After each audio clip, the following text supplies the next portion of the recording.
Huomenta kaikille Science Meets Practice Tampere ja tänään meillä aiheena varsin ajankohtainen aihe, tahaton doping-rikkomus, mitä valmentajan on hyvä tietää urheilijan lääkkeiden ja lisäravinteiden käytöstä. Meillä on liikuntalääketieteeseen erikoistuva lääkäri Ari Hännikäinen Tampereen urheilulääkäriasemalta esitysvuorossa. Ota tila haltuun ja anna palaa. Kiitoksia Marko ja huomenta myös minun puolesta. Joo, mä lupasin Markolle pari kuukautta sitten pitää esityksen dopingista ja pähkäilin jonkin verran tämän aihealueen kanssa, koska doping on aika laaja aihe. Sitten itse asiassa yhden viikon aikana tämä aihe aika hyvin tuli itselle selväksi, koska sen saman viikon aikana niin tuli muutamia tämmöisiä yhteydenottoja potilailta, jossa kävi sitten ilmi, että pahimmassa tapauksessa tämä heidän tilanteensa olisi saattanut johtaa tämmöiseen tahattomaan doping-rikkomukseen.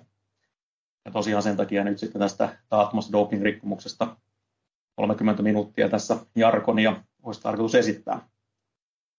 Ja rajaan tätä aihetta sen verran pois, että kaikki tämmöiset varsin mediaseksikkäät fluorivoiteet ja muut asiat aion sulkea tämän esityksen ulkopuolelle ja puhua lähinnä tämmöisistä lääkkeisiin ja lisäravinteisiin liittyvistä asioista. Mutta mistä tämmöinen tahaton doping-rikkomus voi sitten tulla? Niin tosiaan yksi yleisimmistä syistä on tämä lääkkeiden huolimaton käyttö. Ja toisen hyvänä kakkosena on sitten lisäravinteiden käyttö. Minulla oli tässä aikaisemmin tämän sanan edessä lisäravinteiden, tai tuossa yhteydessä, että lisäravinteiden huolimaton käyttö, mutta mä otin sen huolimaton sanan sitä kokonaisuudessaan pois, koska vaikka lisäravinteita käyttäisi kuinka tarkasti ja huolellisesti, niin niissä on aina pieni doping-rikkomuksen vaara. Puhun myöskin hieman mahdollista ravinnon doping-lähteistä. Tämä on viime päivien aikana ollut varsin hyvin esillä tuolla mediassa. Ja muutamilla sanalla myöskin tämmöistä huumaavien aineiden ja päihteiden tahattomasta väärinkäytöstä.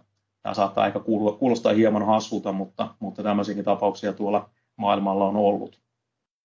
No, yksi tahattoman doping-rikkomuksen syy voi tietenkin olla sabotaasi, mutta tämä on suhteellisen harvinainen ja tämän jätän tämän esityksen ulkopuolelle myöskin. Jos lähdetään liikkeelle näistä lääkeaineista ja reseptilääkkeistä, niin yksi mahdollinen tahattoman doping-rikkomuksen mahdollisuus on tietenkin se, että lääkäri ei tiedä, että potilas on urheilija. Eli urheilijalla on aina velvollisuus lääkärille kertoa, että hän on urheilija ja on myöskin dopingvalvonnan alasena. Mutta tietenkin on tilanteita, joissa tämä ei saata sitten urheilijalle tulla ihan ensimmäisenä mieleen.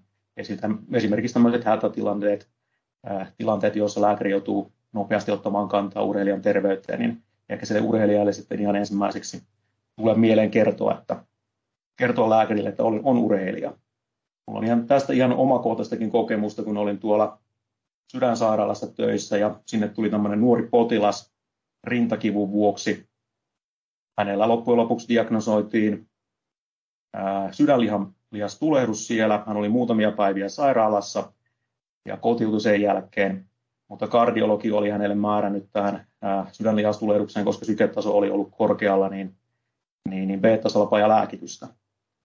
Ja sitten siinä vaiheessa, kun hän oli kotiutumassa, niin kävikin ilmi, että hän oli tämmöisen taitolajin urheilija ihan kansainvälisellä tasolla, doping-valvonnan alasena.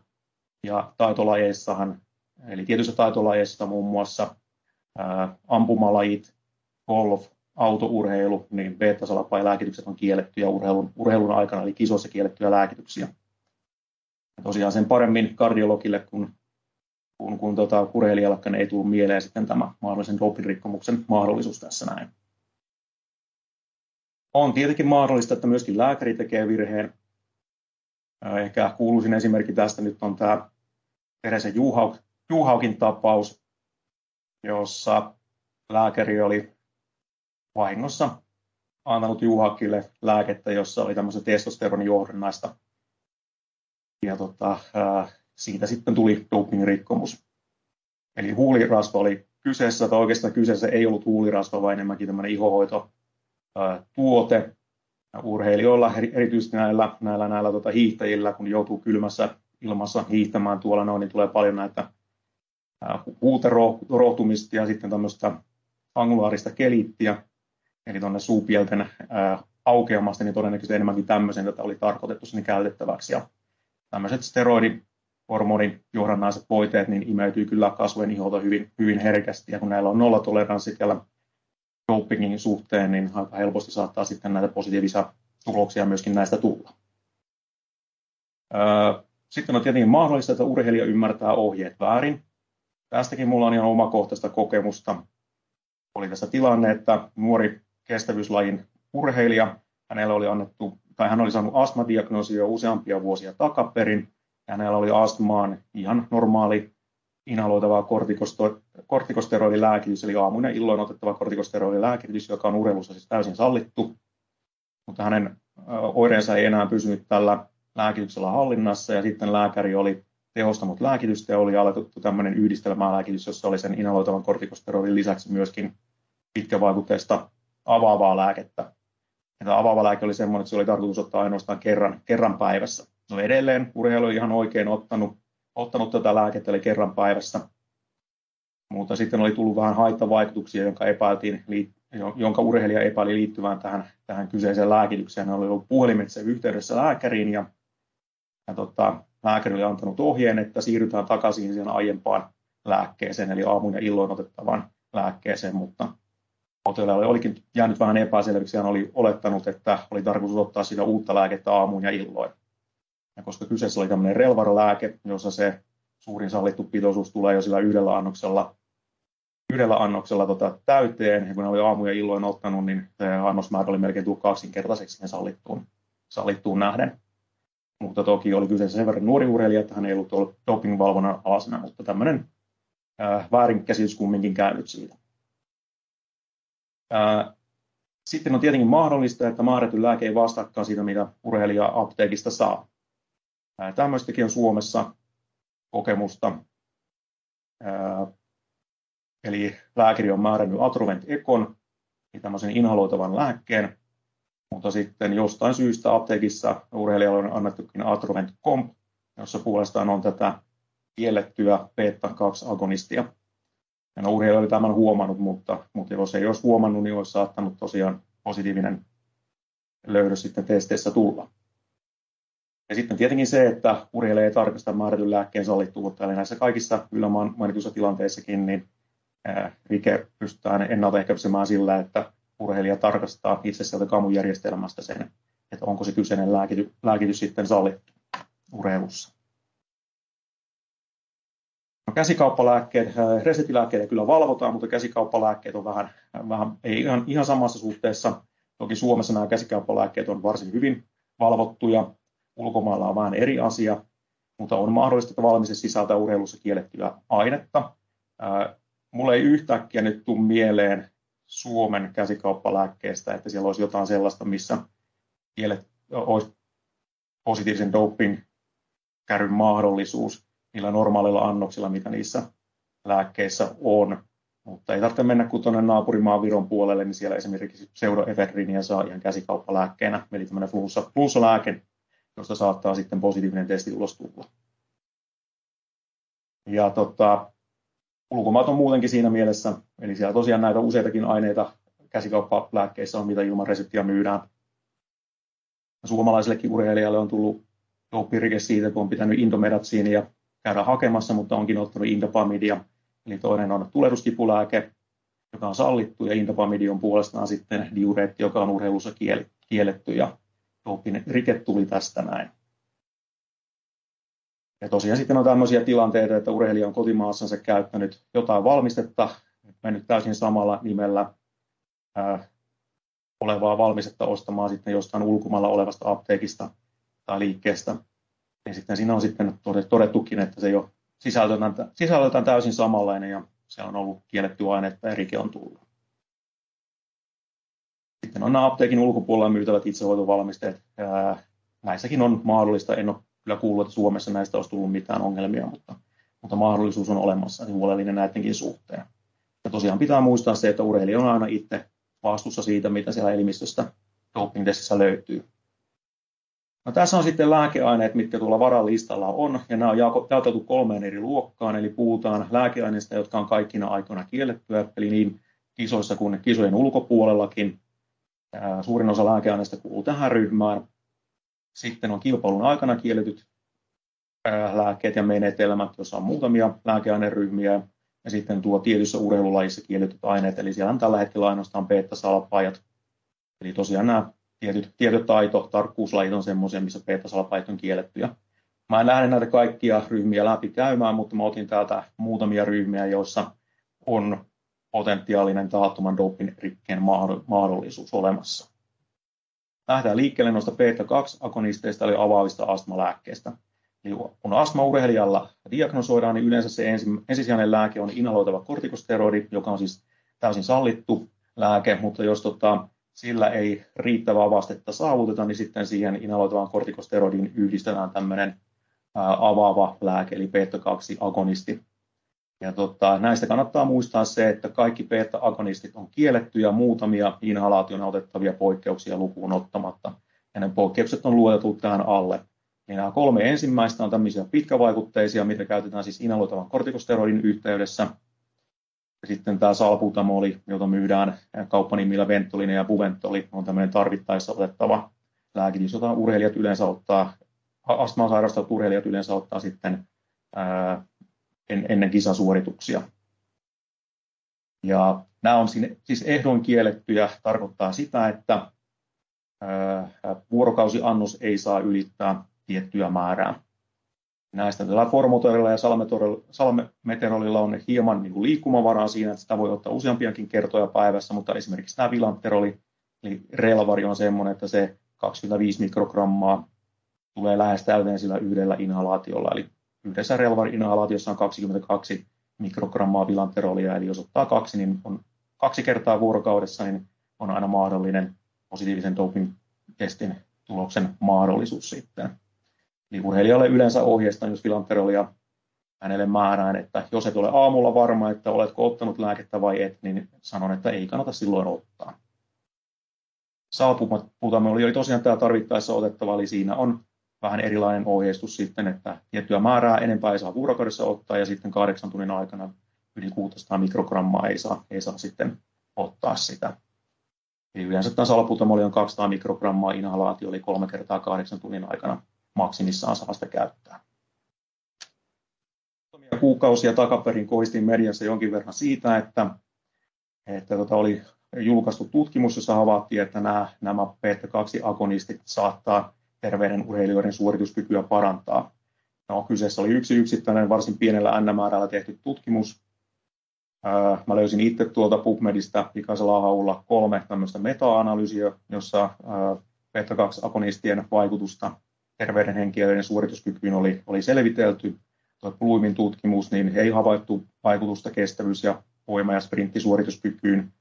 Resetin tutkimuksessa 2020 todettiin kyllä, että yhtenä ryhmänä nämä beta-2-agonistit parantavat urheilijoiden suorituskykyä, mutta sitten kun tutkimukset keskityttiin ainoastaan näihin sallittuihin lääkkeisiin, mitkä tuolla yllä on lueteltu, ja käytettiin normaaleina hoitoannoksilla, niin silloin sitä anaerobista suorituskykyä parantavaa vaikutusta ei todettu.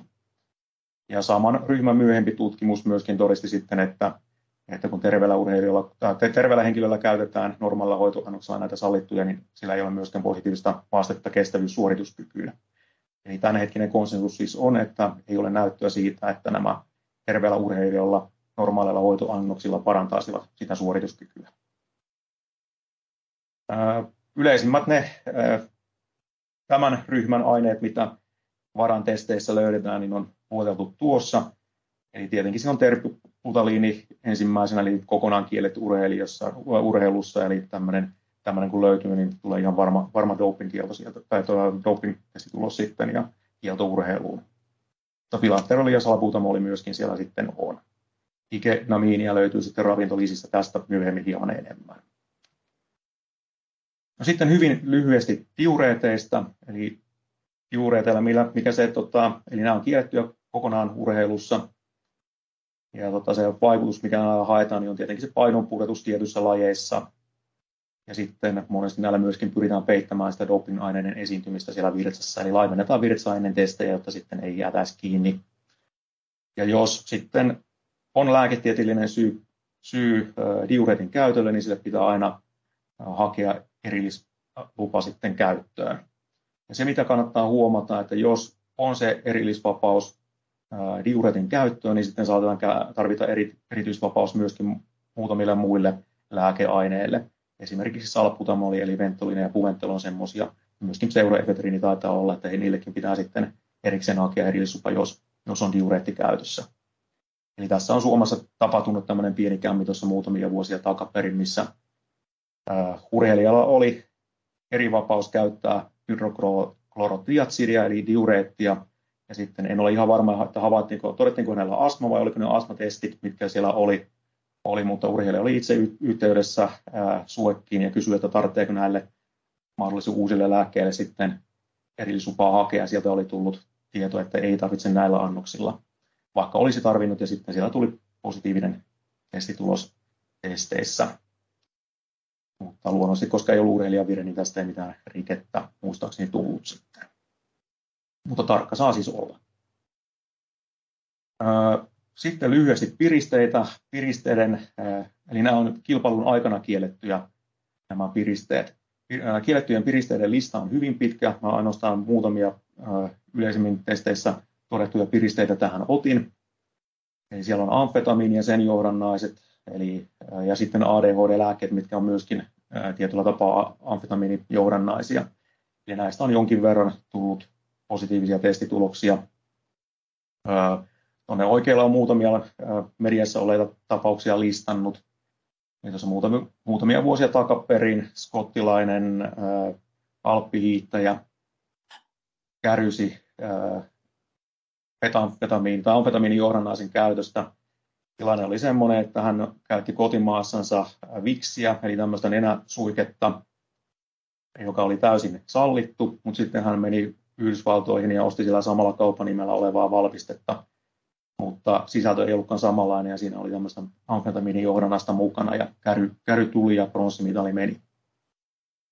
Toinen tapaus on sitten myöskin pari vuoden takaa, eli urheilijalla oli todettu ADHD ja siihen hän oli saanut sitten metylfenidaattiin poikkeusluvan tai erillisvapauden käyttöön. Erillisvapaus oli määräaikainen ja urheilija ei muistanut uusia sitä erityislupaa, jolloin sitten tuli rike ja 6 kuukauden kilpailukielto. Nämä erillisluvat pitää myöskin sitten muistaa uusia. Kokaiinista on tullut useampiakin dopingkärryjä maailmalla. Kokainilla en ole varma, että onko sillä mitään merkittävää suorituskykyä parantavaa vaikutusta, tai enemmänkin se on tämän etiikan ja haittavaikutuksen puolesta, että minkä takia se on urheilussa kielletty. Näitä kokaiinikärryjä on sitten yritetty selitellä aika erikoisillakin tavoilla, muun muassa sillä, että on suudeltu naista, jolla on ollut kokaiinia huulissa tai oikein pitkiä kielipusuja annettu, ja joskus nämä on itse asiassa mennyt läpikin. Mutta kokaiinissa nyt ei ole ihan nollatoleranssi siellä, että en tiedä minkälainen ranskalainen kielisuudelma ja kuinka paljon sylkeä pitää vaihtaa sitten, että positiivinen testitulos tulee. Kuulostaa itsestäni ainakin vähän erikoiselta tämmöiset selitykset, että minkä takia ne läpi on mennyt. Sitten tämä on tapaus pseudoefedriini. Tästä on Suomessakin tullut positiivisia testituloksia. Taas pari vuoden takaa salibändin pelaaja, joka oli ollut aamuna tukkonen ja isä oli antanut sitten omaa muussa lääkettänsä eli Duaktia. Ja pelaaja ei ollut illalla esimerkiksi osallistunut kisoihin ollenkaan, mutta oli joutunut kumminkin testiin ja siellä sitten oli tullut positiivinen näyte. Eli aika tarkka näissä saa olla. Eli Duaktia ja Airina, että se on ainakin semmoisia Suomessa reseptillä olevia lääkkeitä, missä tätä pseudoefedriiniä on. Ja tosiaan ulkomailla pseudoefedriiniä löytyy pieniä määriä sitten tämmöistä ihan käsikauppalääkkeistä.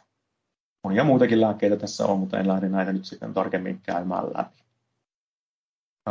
VADA-listalla on myöskin seurannan kohteena muutamia piristeitä. Kofeiini oli vuoteen 2003 asti kielletty, mutta sen jälkeen se tuli sallituksi, mutta sitä edelleen seurataan sen käyttöä ja sitten, että minkälaisia määriä urheilijoiden veressä tuloksia sitä löytyy siellä. Nikotiinia, sitten muutamissa ravintolisissä käytettävää synefriiniä myöskin seurataan, ja sitten bupropion ja muutamia muita oli tullut tähän uuteen listaan myöskin. Tulevaisuus sitten näyttää, että mikä näiden tilanne on, että tulevatko nämä myöskin kielletyiksi aineeksi. Eri piristeillä on erilaisia vaikutuksia. Siellä on ihan selviä suorituskykyä parantavia vaikutuksia, mutta osa näistä piristeistä on tosiaankin enemmän sen eettisen ja haitallisten terveysvaikutuksen vuosi siellä paralistalla. Sitten huumaavat kipuaineet, kipulääkkeet ja kannabinoidit. Opioideista kannattaa ehkä yleisesti muistaa semmoinen, että kaikki opioidit on kiellettyä kodeiinia lukuun ottamatta. Eli kodeiini on se kaikkein miedoin opiaatti, mitä meillä on Suomessa käytössä. Tramadoli on vielä tällä hetkellä sallittu, mutta se kielletään 1.1.2024. Tramadoli on aikaisemmin ollut jo pyöräilyssä kielletty pidemmän aikaa. Eli pyöräilyssä sitä on aikoinaan käytetty kuin karkkia, ja sitten ollaan myöskin havaittu pyöräily, eli kun tutkimuksia on tehty, niin tramadolilla on ollut ihan selvä pyöräilysuorituskykyä parantava vaikutus, minkä takia se on kielletty. Ja tietenkin varsin vahvat haittavaikutukset myöskin tällä tramadolilla löytyy. Ei pyöräily ole suinkaan ainoa urheilulaji, missä sitä paljon on käytetty. Rugby on yksi semmoinen, ja sitten muutamia muita joukkuelajeja, esimerkiksi amerikkalainen jalkapallo ja jalkapallo, missä tämä on ollut ongelmana. No tosiaan onneksi nyt sitten kielletään vuoden alussa. Kannabinoidista lyhyesti, eli on luonnollisia ja synteettisiä kannabinoideja, molemmat on kiellettyjä. Näistä on vähän ollut viime aikana kanssa keskustelua, että onko järkevää, että nämä sillä varalistalla oikeastaan on. Muutamia mahdollisesti tahattomiakin kärryjä näistä on tullut. Tuossa on ensimmäisenä tahaton doping-rike kannabissavulle altistumisesta. Tämä saattaa kuulostaa vähän hassulta, mutta ihan tämmöisiä pienillä NMRillä tehtyjä tutkimuksia on, jossa henkilöitä on kannabissavulle altistettu ja todettu, että kyllä sieltä verenkierrosta sitten pystytään positiivisia THC-määriä löytämään. Ja vara tämän vuoksi myöskin nosti hieman sitä rikerajaa THClle. Hamputuotteet on myöskin ongelma, että näitä kannabinoideja saattaa löytyä muistakin tuotteista. Tuossa muutamia vuosia takaperin tehtiin semmoinen tutkimus, jossa 23 hamputuotetta käytiin läpi ja havaittiin, että suurimmassa osassa niissä oli semmoisia ainesosia, mitkä nosti verenkierron THC-pitoisuutta. Ja sitten kun niitä tuotteita annettiin terveille koehenkilöille, niin 30% THC-pitoiset, tai oli niin korkeat THC-pitoisuudet, että ne olisi sitten täyttäneet doping-rikkeen edellytykset siellä. Niin näissäkin varovainen saa olla. Se, että onko niistä sitten urheilussa hyötyä, joissakin yksittäisissä tutkimuksissa on havaittu hyötyä, mutta sitten näillä on myöskin paljon haittavaikutuksia, eli kokonaistilanne voi olla aika lailla neutraali, mutta tosiaan haittavaikutuksia löytyy ja eettisten syiden vuoksi ainakin on ihan tarpeen olla siellä kiellettyjen listalla. Sitten vielä glukokortikoidit. Glukokortikoideillahan on useita eri käyttötarkoituksia. Näitä käytetään astman hoidossa inhalaatioina, käytetään ihosairauksien hoidossa, käytetään monien autoimmuunisairauksien hoidossa ja monien muidenkin sairauksien hoidossa. Katsoin pikaisesti PubMedistä, että mikä on tämänhetkinen käsitys näiden glukokortikoidien suorituskykyä parantavasta vasteesta. Löysin 2 meta-analyysiä. Riihin tutkimus viime vuodelta, jossa todettiin, että on heikko ja moderaatti näyttö siitä, että nämä saattaa suorituskykyä parantaa. Sitten Reaserinet-kumppaneiden tutkimus vielä tältä vuodelta, niin todettiin, että ne parantavat sekä maksimaalista että aerobista suorituskykyä, mutta anaerobiseen suorituskykyyn näillä ei ollut kovin merkittävää vaikutusta. Eli tietyt glukokortikoidit ovat kisojen aikana kiellettyjä, eli kiellettyjä ovat suun kautta otettavat, eli tablettimuotoiset glukokortikoidit ja sitten suun limakalvolle annosteltavat glukokortit, oli ne sitten tippoja tai voiteita. Sitten myöskin rektaalisti annostelut on kiellettyjä, esimerkiksi peräpukaman hoitoon ja sitten injektioina annettavat. Sallittuja puolestaan on sitten nimenomaan normaaleina hoitoannoksina niin keuhkoinhalaatiot, eli nämä astmalääkkeet, sitten iholle nostavat voiteet ja liuokset ja nenäsuhkeet ja silmätipat. Ja näissä on tietenkin varoaika sitten, mikä pitää myöskin huomioida, jos kisojen ulkopuolella käyttää. Ja osassa näistä glukokortikoideja tuo varoaika on hyvinkin pitkä. Eli triamcinoloni on se vaikutukseltaan kaikkein pitkäaikaisin ja esimerkiksi injektionaliaksen niin saattaa olla 60 vuorokautta, mikä se varoaika, tai varoaika on siis 60 vuorokautta, että saattaa niin kauan aikaa siellä olla. Eli näidenkin suhteen on huolellinen oltava. Tietenkin saattaa tulla tiettyjä tilanteita sitten, missä kisojenkin yhteydessä joudutaan glukokortteja käyttämään, jolloin sitten erillislupa tarvitsee olla siihen hakea jälkikäteen siihen glukokortikoidin käyttöön. Hypätään sitten tuolta lääkkeestä lisäravinteisiin. Tässä hieman tilastotietoa siitä. Eli eliittiurheilijoilla tehdyissä tutkimuksissa on havaittu, että 70-100% urheilijoista käyttää lisäravinteita. Ja olympiaurheilijoista niin lisäravinteita on käyttänyt 70% 3 päivän sisällä doping-testistä. Ja tämä seuraava on tietenkin vähän vaikea aina arvioida, eli kuinka suuri osuus sitten näissä lisäravinteissa on ollut näissä positiivisissa doping-testituloksissa, mutta on arvioitu, että hieman alle 10% näistä doping-kärryistä johtuisi lisäravinteissa esiintyvistä kielletyistä aineista. Tämä nyt ei ole ihan 100 varmaa, mutta tämmöistä on epäilty, että se prosenttiosuus jotakuinkin olisi.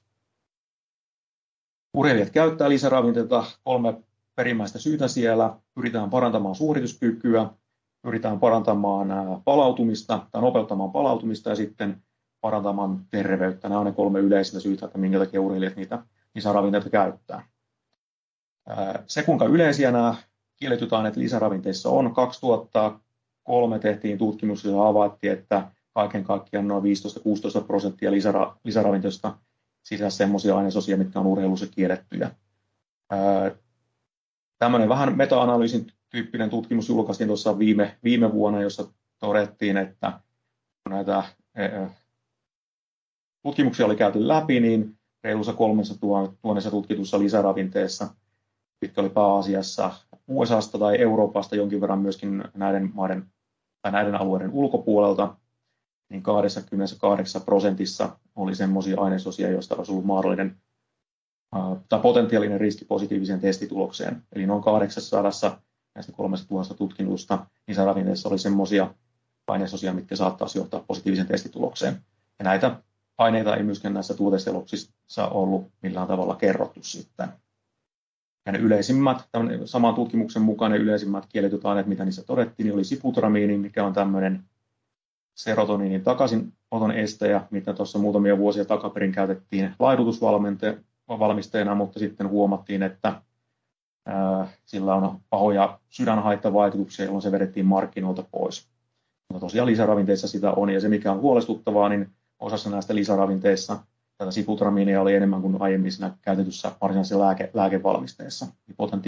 Ei pelkästään potentiaalinen positiivisen doping-testin mahdollisuus, mutta myöskin sitten pahoja terveyshaittavaikutuksia saattaa näillä olla. 26% todettiin testosteronia ja muita anabolisia steroideja ja näiden aineenvaihduntattuotteita. Sitten DMAA, joka on myöskin piriste 7%, ikenamiini, joka on beta-2-agonisti 2% ja monia muitakin lääkeaineita tai tämmöisiä lääkeaineiden kaltaisia aineita siellä sitten kiellettynä löytyy. Suomalaisten lisäravinteiden käyttöä ei ole hirveästi tutkittu, tai siis suomalaisten urheilijoiden ainoa tutkimus, minkä löysi jo vuodelta 2011, jossa oli selvitetty 2003 ja 2009 vuoden lisäravinteiden käyttöä. Tämä oli kyselytutkimus ja NMR oli aika pieni, noin 350, eli tuloksiin joutuu suhtautumaan vähän varauksella. Mutta tuossa on nyt sitten listattu ne lisäravinteet, mitä suomalaiset olympiaurheilijat kaikkein eniten käytti siellä. Tämä on tosiaan reilu 10 vuoden takaista dataa, että jonkin verran näissä varmasti on muutoksia tapahtunut. Ja nuo prosenttiosuudet myöskin tiettyjen lisäravinteiden osalta kuulostaa vähän korkealta, eli todennäköisesti nämä on vähän yliraportoitua tuon kyselytutkimuksen vuoksi.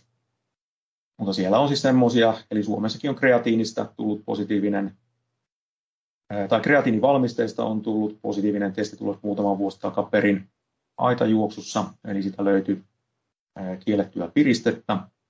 Sitten nämä yritivalmisteet on myöskin semmoinen, että koskaan ei tiedä, mitä niissä oikein on. Mutta muutenhan nämä on aika lailla semmoisia yleisiä lisäravinteita, mitä monet urheilijat käyttää. Löysin tältä vuodelta vielä vähän Norjan dataa, eli tämä on Norjan antidoping-toimikunnan dataa, eli siellä kun testeihin tullaan, niin kysellään sitten, että kyselykaavakkeella, että mitä lisäravinteita urheilijat käyttää, ja tässä on sitä tulosta sitten, eli kalaöljy, monivitamiinit, magnesium, kreatiini, proteiinilisät, D-vitamiini, C-vitamiini, rauta, yksittäiset aminohapot ja haaraketjuiset aminohapot. Niin aika lailla tämmöisiä yleisiä lisäravinteita siellä on. Toki siellä on tämmöisiäkin, missä saattaa sitten näitä positiivisia doping-testituloksia tulla. Esimerkiksi tuo PVO, eli tämmöiset pre-workout-valmisteet, testoboosterit ynnä muut, niin niissä saattaa jo pelkästään nimenkin puolesta löytyä jotain kiellettyjä valmisteita.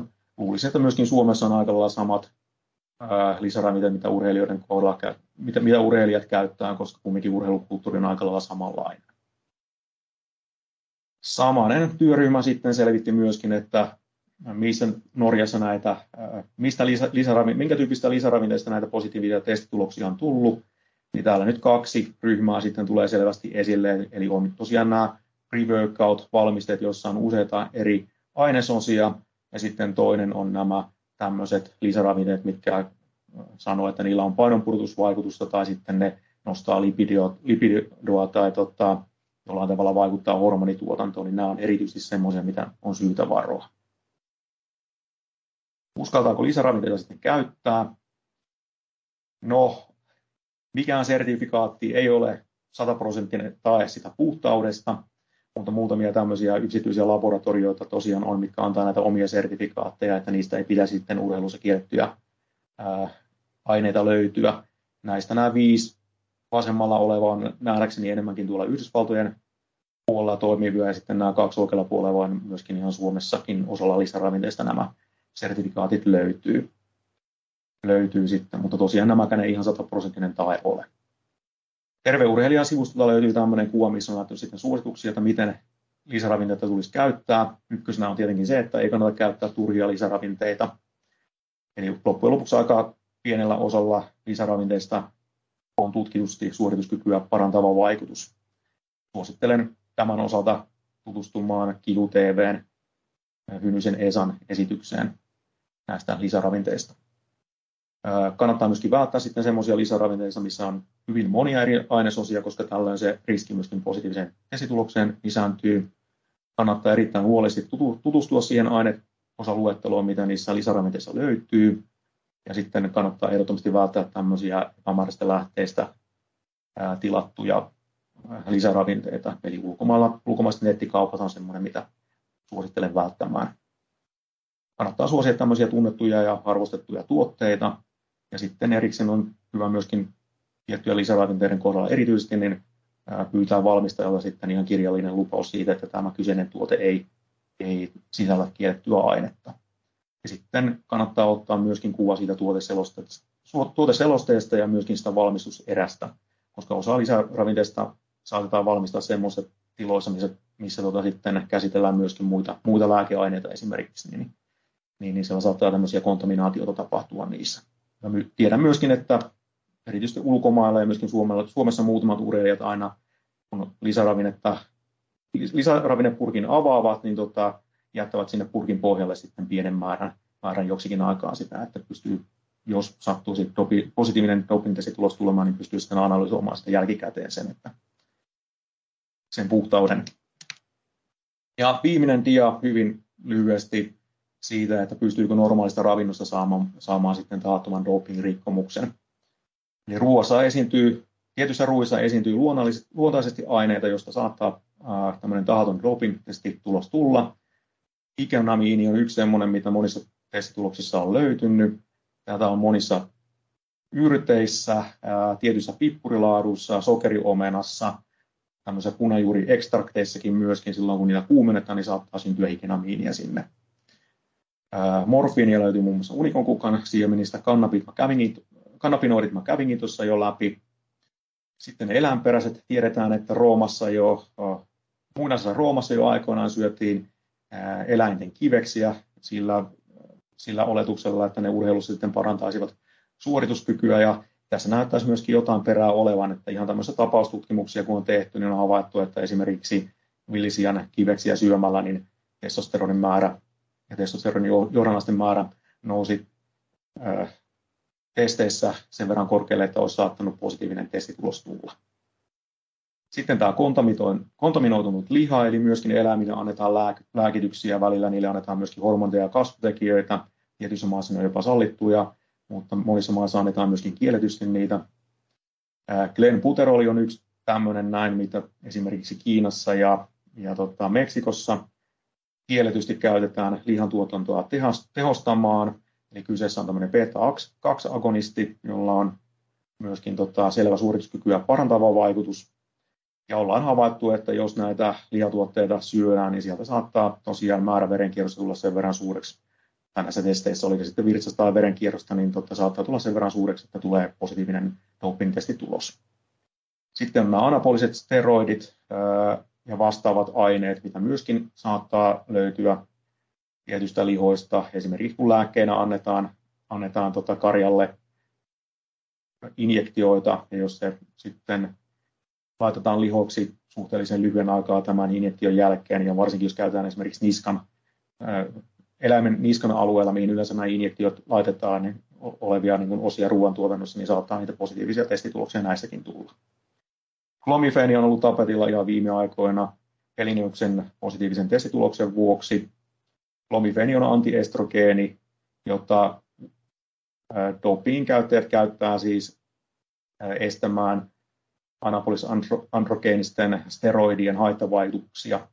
Eli nämä anapoliset steroidit niin hajoaa estrogeeniksi, jolla on muun muassa sitten miesten rintakuroksen rasvaa lisäävä vaikutus, niin tällä antiestrogeenilla pyritään estämään sitä haittavaikutusta. Jonkin verran suurina määrinä käytettynä nämä antiestrogeenit myöskin lisää testosteronia sitten. On hyvin niukkaa näyttöä. Tai tiedetään se, että esimerkiksi siipikarjalla on käytetty klomifeenia tehostamaan munan tuotantoa. Ja Robert Heleniuskin jostain lähteestä löysin, että saattaa syödä vuorokaudessa 20-30 kananmunaa. Ja toki Helenius sitten on puhunut puhtaan ravinnon puolesta ja luomutuotteiden puolesta, mutta jos mennään tuonne ulkomaille ja on jotain klomifeenia tuotannossa käytetty, niin saattaa tosiaan esimerkiksi kananmunasta mahdollisesti saada sitten tämmöisen positiivisen testituloksen. Seranoli on myöskin kasvutekijä, jota saatetaan käyttää, ja sitten on mahdollista myöskin, että tämmöiset tietyt, jos on esimerkiksi viljaa huonosti säilytetty ja sinne on tullut tiettyjä sienikasvustoa sinne viljan sekaan, niin siellä sienet saattaa tuottaa tätä seranolia sitten ravintoon ja tulla tätä kautta sitten myöskin positiivisia testituloksia, mutta nämä on hyvin yksittäistapauksia ja äärimmäisen harvinaisia. Mutta tuommoisena yleisohjeena, että huolellisuutta kannattaa myöskin siinä tavanomaisessa ruokailussa olla, erityisesti silloin, kun mennään tuonne ulkomaille, ja myöskin tämmöisiä extreme-ruokavalioita kannattaa sitten pyrkiä välttämään. Tuosta löytyy lähteet, jos joku niitä haluaa katsoa, tai osa lähteistä ainakin, ja nyt jos sitten olisi kysyttävää, niin vielä ilmeisesti muutama minuutti jäi kysymyksillekin aikaa.